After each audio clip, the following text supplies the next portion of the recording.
జగన్ తన సన్నిహితులతో చెప్పిన లెక్క ప్రకారం 154 నుంచి 157 వస్తాయి అని తన వాళ్ళకి చెప్పారని నేను మొన్ననే వీడియో చేశాను. ఇవాళ స్వయంగా తన నోటి నుంచి ఐపాక్‌కి సంబంధించి కృతజ్ఞతలు చెప్పడానికి వెళ్ళినప్పుడు తెలుగుదేశం పార్టీ ఎన్డీఏ కూటమి ఏం భావించిందంటే క్రిందటిసారి ఎన్నికలు అయిపోయిన తర్వాత, గెలిచిన తర్వాత ముఖ్యమంత్రిగా ప్రమాణ స్వీకారం చేశాక అప్పుడు వెళ్ళి వాళ్ళతో బాతాకాని వేశారు. అప్పుడు ప్రశాంత్ కిషోర్‌ని కూడా అభినందించారు. ప్రశాంత్ కిషోర్ వల్లే విజయం సాధ్యమైందని చెప్పారు అని నేను ఇంతకుముందే ప్రస్తావించాను. అదే మొక్క వీళ్ళు కూడా భావించారు.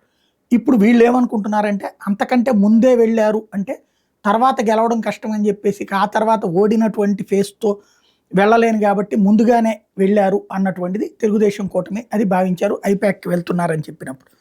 అయితే జగన్ అక్కడికి వెళ్ళి వాస్తవంగా ఐపాక్ వాళ్ళు ఆయనకి ఫీడ్బ్యాక్ ఇవ్వాలి. ఈయనే ఐపాక్ వాళ్ళకి ఫీడ్బ్యాక్ ఇచ్చారు. ఏమని 151 దాటబోతున్నాం, 22 పార్లమెంట్ స్థానాల కంటే ఎక్కువే వస్తాయి, మీ అందరి కృషి దీని వెనకాల ఉంది అన్నటువంటి. వాళ్ళందరూ ఏం కృషి చేశారు? గ్రౌండ్ లెవెల్లో క్యాస్ట్ ఈక్వేషన్స్ ఎట్లున్నాయి, ఏ పార్టీ వైపు ఎవరు టిల్ట్ అవుతున్నారు, ఏ పార్టీకి అనుకూలంగా ఎవరున్నారు, అట్లాగే మనం ఏం చేస్తే అందులో మార్పు చేయొచ్చు, ఇట్లాంటి ఎప్పటికప్పుడు ఫీడ్బ్యాక్ ఇస్తూ వచ్చారు. ఆ ఫీడ్బ్యాక్ అనుగుణంగా కొన్ని నిర్ణయాలు ఇట్లాంటివి చేసుకుంటూ వచ్చారు.